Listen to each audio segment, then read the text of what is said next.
বন্ধুরা, আজকের গল্পের আসরে তোমাদের জন্য থাকছে গোপাল ভাঁড়ের কানামাছি ভো ভো। একদিন গোপাল ও তার বন্ধু রাস্তা দিয়ে ভিনগাঁয়ে যাচ্ছিল। যেতে যেতে দেখতে পেল একটা মিষ্টির দোকানে থালায় থালায় থরে থরে মিষ্টি সাজানো আছে।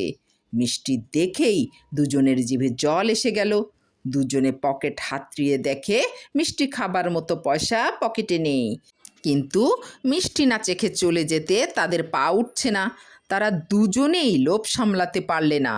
সঙ্গে পয়সা না থাকলেও গোপাল ও গোপালের বন্ধু পোশাক পরিচ্ছদের দিক থেকে বেশ পরিপাটিই ছিল। দেখে বেশ বনেদি পয়সাওয়ালা ঘরের মনে হচ্ছিল। তখন ভর দুপুর, দোকানে ছাড়া আর কেউ ছিল না। গোপাল আর গোপালের বন্ধু আগে থেকে মতলব এঁটে নিয়ে দোকানে ঢুকে পড়ল। দুজনেই বেশ পেট পুড়ে যা ইচ্ছে সব রকম মিষ্টি খেয়ে নিল। জাদ্রেল খদ্দের ভেবে দোকানদার একটু একটু করে কৃতার্থের হাসি হাসে। দোকানদার যখন দাম চাইলে তখন গোপাল বললে, আমি দিচ্ছি। কত দাম হয়েছে তোমার? গোপালের বন্ধুটি বললে, না, আমি দিচ্ছি। কত দাম বলো? দুজনের মধ্যে দাম দেওয়া নিয়ে দস্তর মতো রেষারেষি শুরু হয়ে গেল।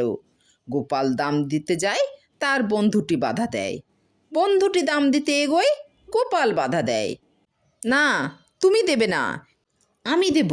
এই বলে দুজনের মধ্যে কে আগে দেবে এই মনোভাব যেন। দোকানি এই সব দেখে হেসে লুটুপুটি। পরিশেষে গোপাল দোকানিকে বললে, মশাই, আপনার কাঁধের গামছাখানা দিয়ে আপনার চোখ বেঁধে দিচ্ছি। আপনি চোখ বাঁধা অবস্থায় আমাদের দুজনের মধ্যে যাকে প্রথমে এসে ধরবেন সেই খাবারের দাম দেবে। বলুন, রাজি আছেন? দোকানি গোপালের প্রস্তাবে রাজি হয়ে গেল। গোপাল দোকানের কাঁধের গামছাখানা দিয়ে তার চোখ দুটোকে কষে বেঁধে দিল।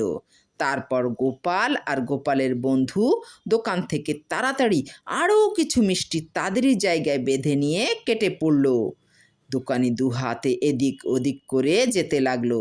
বেশ কিছু দূর চলে আসার পর গোপালের বন্ধুটি গোপালকে বলল, অনেক দিন পরে বেশ কানামাছি খেললে তো।